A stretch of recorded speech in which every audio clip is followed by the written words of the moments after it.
Owu was a quiet village, hidden deep in the forest, far from the noise of the outside world.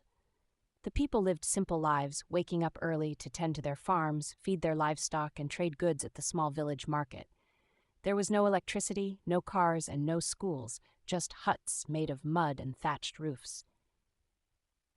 The villagers were content with their way of life. They believed the world ended where their land stopped. The only outsiders who came to Owu were merchants from neighboring villages, bringing salt, clothes, and other strange things in exchange for food and animals. The villagers listened to the merchants' stories, but no one ever thought of leaving Owu. But Adekunle was different. From the time he was a little boy, he always asked questions that made the elders shake their heads. "What is beyond our village?" he would ask. "Why don't we have big houses like the merchants describe?" His parents warned him not to think too much. "Our ancestors lived like this, and we will continue," they told him. One evening, Adekunle sat by the village square, listening to two merchants whispering. "Lagos is growing fast," one said. "The buildings are taller than palm trees, and people use iron beasts to travel." The other merchant laughed. "Ah, the roads are full of those iron beasts. They call them cars. You won't believe how bright the city is at night." Adekunle's heart pounded with excitement. A city with tall buildings? Roads filled with iron beasts? Bright lights at night? He had never heard of such things before. He wanted to know more. He wanted to see it with his own eyes. That night, he could not sleep. His mind was filled with thoughts of this great city called Lagos. Could it be real? If the merchants had seen it, then it must exist. He decided that no matter what anyone said, he would find Lagos. The next morning, he ran to the village elders and announced his decision. "I am leaving Owu. I want to go to the city." The villagers gasped in shock. The oldest elder stood up, his face full of anger. "Are you mad, Adekunle? What city are you talking about?" "Lagos," Adekunle said, his voice strong. "The merchants talk about it all the time. I want to see it for myself." The people murmured, shaking their heads. Some laughed. Others whispered that a spirit had possessed him. His mother wept. "My son, don't do this. No one who leaves Owu ever returns." But Adekunle was not afraid. He had made up his mind. Even if he had to walk for days, he would find Lagos. He would prove to them that the world was bigger than their village. Would he survive the journey? Would he ever see Lagos? The villagers believed he was chasing a foolish dream, but Adekunle knew, deep in his heart, that this was only the beginning of his adventure. The village square was silent. Every eye was on Adekunle, the boy who had just announced the most ridiculous thing anyone had ever heard. Nobody in Owu had ever dared to leave before. The idea of a city with tall buildings and bright lights was like a fairy tale to them. "What city are you talking about?" one of the elders asked again, his voice filled with disbelief. "Lagos," Adekunle repeated, standing tall. "The merchants said it is a big city with tall buildings and bright lights. I want to see it with my own eyes." The villagers burst into laughter. Some clapped their hands, amused by what they believed was a foolish dream. "Ah, Adekunle has gone mad!" Someone shouted. Maybe a spirit whispered in his ear at night. His mother, Adebimpe, rushed to him, tears streaming down her face. "My son, don't speak like this. There's no place beyond Owu. The merchants only tell stories to make their trade interesting. Please, don't leave us." His father, Baba Adekunle, placed a strong hand on his shoulder. "Son, listen to your mother. Our people have lived here for generations. Everything we need is in Owu. You must forget this madness." But Adekunle shook his head. "Baba, you once told me that a man must be brave. I am not afraid. I must see this city for myself." The elders whispered among themselves. Finally, the oldest one, Baba Odi, stepped forward. His wrinkled face was serious. "Adekunle, no one has ever left Owu. We do not know what is beyond our land. If you go, you might never return. Are you ready to risk your life for something you are not sure exists?" Adekunle took a deep breath. "Yes, Baba Odi, I must go." The villagers shook their heads in disappointment. Some felt pity for him, others were angry. But Adekunle did not care. His mind was made up. "You will suffer," a man warned. "No one will be there to help you. If the spirits do not take you, hunger will."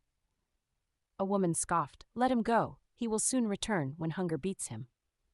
His childhood friend Tunde grabbed his arm. "Adekunle, why are you doing this? We have everything we need here. Why look for trouble?"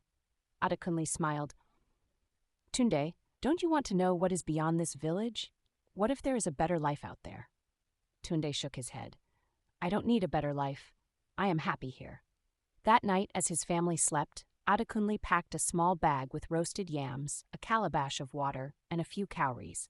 He stepped outside, looked at his hut one last time, and whispered, I will return. Without another word, he turned and walked into the darkness. The journey had begun. Adekunle walked through the thick forest, guided only by the moonlight. The night was silent except for the distant hoots of owls and the rustling of leaves. He had never traveled beyond Owu before, and each step felt like stepping into the unknown. But he was not afraid. His heart was filled with excitement. By morning, he reached the edge of the forest. He had never seen this part of the land before. The trees were taller, and the ground was covered in dry leaves. He sat under a large tree and took a bite of his roasted yam. He had no idea how far Lagos was, but he knew he had to keep moving. As he continued his journey, he met an old man sitting by a stream. The man had a long white beard and piercing eyes. Where are you going, young one? He asked. I am going to Lagos, Adekunle said proudly. The old man chuckled. Lagos is far. A boy like you might not survive the journey. I will survive, Adekunle said firmly. I must see the city. The man nodded. Then be careful. There are many dangers on the way. Thieves, wild animals, and hunger will test you. Adekunle thanked him and continued walking. The sun was now high, and sweat dripped down his face. He stopped by a river, cupped his hands, and drank the cool water. He had no idea how long he had walked, but he refused to turn back. By nightfall, he reached another village. The people stared at him with suspicion. Who are you, and where are you coming from? A man asked. I am Adekunle from Owu, he answered. I am on my way to Lagos. The villagers gasped. Lagos, a woman whispered. This boy must be mad. One man laughed. Young man, Lagos is far. You will die before you reach there. I will not die, Adekunle said confidently. I will find my way. An old woman stepped forward. Come, child, you must eat before you continue your journey. She gave him a plate of pounded yam and soup. He ate quickly, thanked her, and prepared to leave. The villagers shook their heads as he disappeared into the darkness. The next day he walked until his legs ached. He saw strange animals, big rivers, and hills taller than anything in Owu. He met travelers who warned him of the dangers ahead, but nothing could stop him. One afternoon he met a group of merchants. Are you lost, boy? One asked. No, Adekunle said. I am looking for Lagos. The merchants laughed. Lagos is still many days away. I will get there, Adekunle said. The merchants admired his courage. Come with us, we are heading in that direction. For the first time since leaving home, Adekunle was not alone. He traveled with the merchants, listening to their stories about the city. He learned that Lagos was full of people, noise, and things he had never seen before. As they moved forward, he knew he was getting closer to his dream. Adekunle traveled with the merchants for days, crossing rivers, climbing hills, and walking through villages he had never heard of before. Each place was different, and he marveled at how big the world was outside of Owu. One evening, they reached a village larger than any he had seen before. The houses were made of clay but had tin roofs instead of thatched ones. There was a big market filled with people selling and buying goods. The sound of voices filled the air, and the smell of roasted meat made his stomach growl. This is not Lagos, one merchant said, but it is closer to civilization than your village. Adekunle was amazed. If this village was already this developed, how much bigger would Lagos be? At the market, he saw something that left him speechless. A man carried a strange object with smoke coming out of it.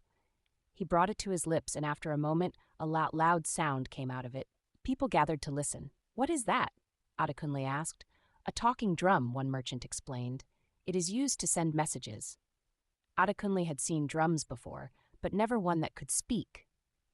Everything here felt new and exciting. As they rested for the night, one of the merchants said, Tomorrow we will reach a place where you will see something even more surprising. The next day, they walked until they reached a dusty road wider than any path Adekunle had ever seen. But that was not the shocking part. What left him frozen in place was the sight of a strange moving object coming towards them. It was large, made of iron, and moved without any man pulling it. It made a loud rumbling noise as it passed. Adekunle's mouth fell open. "What is that?" The merchants laughed. "That is a motor car." "A motor car?" Adekunle whispered. He had heard the merchants talk about it in Owu, but seeing it with his own eyes was different. It moved faster than any animal he knew. It was like magic. The closer he got to Lagos, the more wonders he saw. He passed houses that were taller than trees, shops with glass windows, and people dressed in strange clothing. Some men wore trousers and shirts instead of wrappers. Some women had their hair wrapped in colorful cloth, while others had strange hairstyles. By the time they reached the outskirts of Lagos, Adekunle's heart was beating fast. "Welcome to the city," one merchant said. Adekunle looked ahead and saw something he had never imagined in his wildest dreams. The city stretched out before him, filled with moving motor cars, tall buildings, and crowds of people walking in every direction. He had finally made it. Adekunle stepped into Lagos, his heart pounding with excitement and fear. The city was nothing like his village. The noise was overwhelming. Motor cars honked loudly, traders shouted, and people moved in every direction, all in a hurry. He had never seen so many people in one place before. He followed the merchants through the busy streets, his eyes wide with wonder. Everywhere he turned, there was something new. There were shops with glass windows displaying goods, tall buildings that looked like they touched the sky, and strange lights that shone even in the daytime. "This is Lagos," one of the merchants said, "a place where men come to make money and change their lives." Adekunle nodded, but deep inside he felt lost. In Owu, he knew everyone. Here, no one even noticed him. He was just another face in the crowd. As they moved through the streets, Adekunle tried to keep up, but the crowd pushed him from side to side. At one point, a group of young boys ran past him, almost knocking him down. When he looked up, the merchants were gone. His heart sank. He was alone in Lagos. He walked around, hoping to find them, but every street looked the same. He called out their names, but no one answered. Panic set in. He had no idea where to go or what to do. A man selling roasted corn noticed him looking confused. "Young boy, are you lost?" he asked. Adekunle nodded. "Yes, I came with some merchants, but I lost them." The man shook his head. "Lagos is not a place to be alone if you don't know your way. Where are you from?" "Owu," Adekunle replied. The man laughed. "A village boy. No wonder you look so lost. Lagos is not like your village. Here you must be smart, or the city will swallow you." Adekunle swallowed hard. He had made it to Lagos, but now he was alone in a place he did not understand. As he stood there, unsure of what to do next, a group of boys approached him. One of them, a skinny boy with a mischievous grin, said, "Hey, village boy, do you have money?" Adekunle shook his head. "No." The boys laughed. "Then how will you survive?" The leader of the group looked at him closely. "If you want to survive in Lagos, you must learn how to hustle. Follow us, and we will show you how." Adekunle hesitated. He did not know these boys, but he had no other choice. He needed to find a way to survive. Taking a deep breath, he nodded and followed them into the unknown. Adekunle followed the boys through the busy streets of Lagos. He was nervous, but had no other choice. He had no money, no food, and no place to sleep. If he wanted to survive, he had to learn fast. The leader of the group, a boy named Taju, took him to a small, dirty alley behind a row of shops. "This is where we stay," Taju said. There were mats on the ground, and a few older boys sat around eating roasted plantains. Adekunle looked around. "Is this where you live?" Taju laughed. "We live anywhere we can find. Lagos is not for the weak. If you want to eat, you must work." "Work?" Adekunle asked. "Yes," Taju said. "Some of us shine shoes, some carry loads for traders, and some," he pointed at two boys sneaking into a shop, "find other ways to make money." Adekunle understood what he meant. The two boys were stealing. His heart pounded. He wanted to survive, but he did not want to become a thief. Taju noticed his hesitation. "Don't worry, village boy. You don't have to steal. You can carry loads at the market. The traders will pay you small money." That night, Adekunle lay on the hard ground, staring at the sky. The stars looked different here, hidden behind smoke and tall buildings. He missed Owu, but he had come too far to turn back. The next morning, he followed Taju to the market. Traders were setting up their stalls, arranging vegetables, fish, and clothes. "Go and ask if they need help," Taju said. Adekunle approached a woman selling yams. "Mama, do you need help?" The woman looked at him. "You are new here, Abi?" "Yes, ma." She handed him a heavy basket. Take this to that shop. Adekunle struggled under the weight but carried it. When he returned, she gave him a few coins. It was not much, but it was his first Lagos money. Over the next few weeks, he learned how to survive. He worked hard, carrying goods, sweeping shops, and running errands. Slowly, he began to understand the ways of the city. One day, while working, he saw something that changed his life.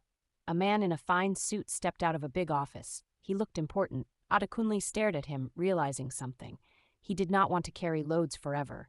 He wanted to be like that man. But how? Taju laughed when he told him, "Village boy, to wear a fine suit, you need education. Do you even know how to read?" Adekunle shook his head. He had never been to school. Taju sighed. "Then forget it. Lagos is for hustlers, not dreamers." But Adekunle refused to listen. He had dared to come to Lagos. Now he would dare to change his life. Adekunle sat outside a shop, staring at the coins in his hand. He had worked all day, carrying loads at the market, but he knew deep inside that this was not the life he wanted. He remembered the man in the fine suit, the confidence in his walk, the respect he commanded. Adekunle wanted that life. But Taju's words echoed in his head. To wear a fine suit, you need education. That night, as they lay on the hard ground, Adekunle turned to Taju. "How can I learn to read?" Taju laughed. "Village boy, reading is for rich people. We are street boys. Hustle is our only education." But Adekunle was not convinced. The next morning, instead of heading to the market, he walked around the city, looking for answers. He saw children in uniforms entering a school building. He stood outside, watching them. He wanted to go inside, but he knew he couldn't. He had no money. Just as he was about to leave, an old man sitting by the gate called him. "Why are you standing there like a lost chicken?" "I want to learn to read," Adekunle said honestly. The old man studied him.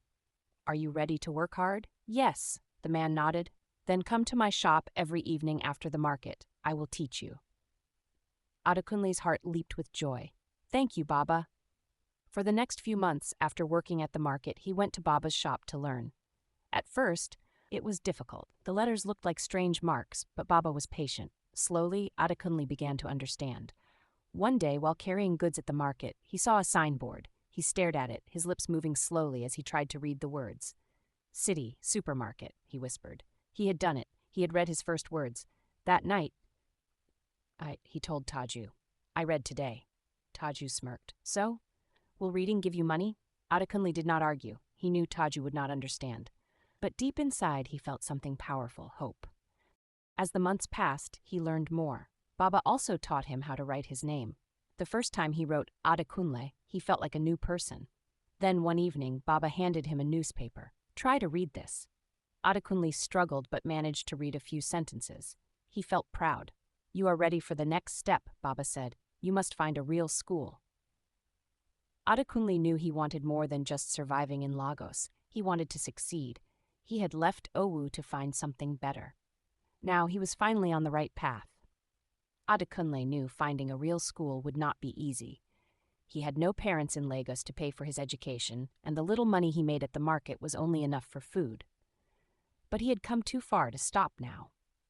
One evening, as he sat outside Baba's shop practicing his writing, a well-dressed man approached. "You are the boy who always reads here?" the man asked. "Yes, sir," Adekunle replied respectfully. The man smiled. "That is good. Do you want to go to school?" "Yeah, but I have no money."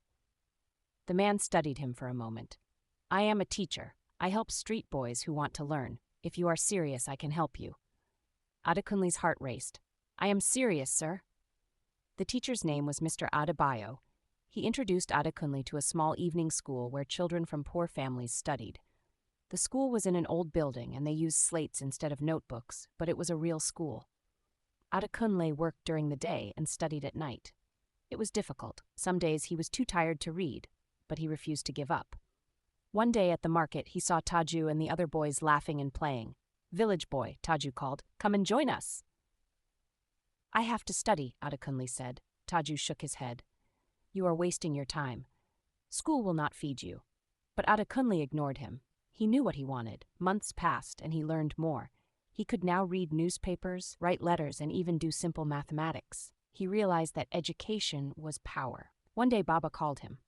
"Adekunle, you have worked hard. It is time for you to think bigger." "Bigger?" Adekunle asked. Yes, you must find a real job, one that can help you become someone important. Adekunle thought about it. He was no longer the village boy who knew nothing. He could read and write. He was ready for something better. The next day, he wore his best clothes and walked into a big office. He did not know what kind of job he could get, but he was willing to try. Good morning, sir, he greeted the receptionist. I am looking for a job. The man behind the desk looked surprised. What can you do? I can read and write, Adekunle said proudly. The man smiled. Then maybe we have something for you. Adekunle had taken another step forward. He had left Owu to find a better life. Now, he was closer than ever to making that dream come true. Adekunle stood in the office, his heart beating fast as he waited for the man's response. You can read and write? The man asked again, this time with interest. Yes, sir, Adekunle said confidently. The man nodded. We need someone to help with keeping records. The pay is small, but it is better than carrying loads in the market. Are you interested? Yes, sir. I will do my best, Adekunle said eagerly. That was how his journey into the corporate world began. The job was simple, writing down names, organizing papers, and sometimes running errands. But to Adekunle, it was a dream come true. He was no longer a street boy. He was now a worker in a real office. Every day, he learned something new. He watched how the other employees dressed, how they spoke, how they handled business. He paid attention to everything. After work, he still attended his evening school. His hunger for knowledge grew stronger. He started learning how to use a typewriter, and before long, he became one of the best in the office. One evening, Baba called him aside. Adekunle, do you know why I helped you? Adekunle shook his head. Because I saw something in you, Baba said. Many boys come to Lagos, but they get lost in bad things. You refuse to give up. Now you must think about your future. My future? Yes, you cannot remain a clerk forever. You must aim higher. Have you thought about going to a real school, maybe even the university? The thought scared Adekunle. University? That was for rich people. But Baba's words stayed in his mind. The next day at work, he overheard two men talking about scholarships. Some companies were paying for bright students to further their education. His heart leaped. Could this be his chance? That night, he told Baba, I want to try. Baba smiled. Good, then you must study harder. Adekunle spent nights reading by candlelight. He worked harder than ever, determined to prove he was worthy of the opportunity. Months later, the scholarship exams came. He sat for the test with many other hopeful students. It was the hardest thing he had ever done, but he refused to give up. When the results came out, Adekunle could not believe it. He had passed.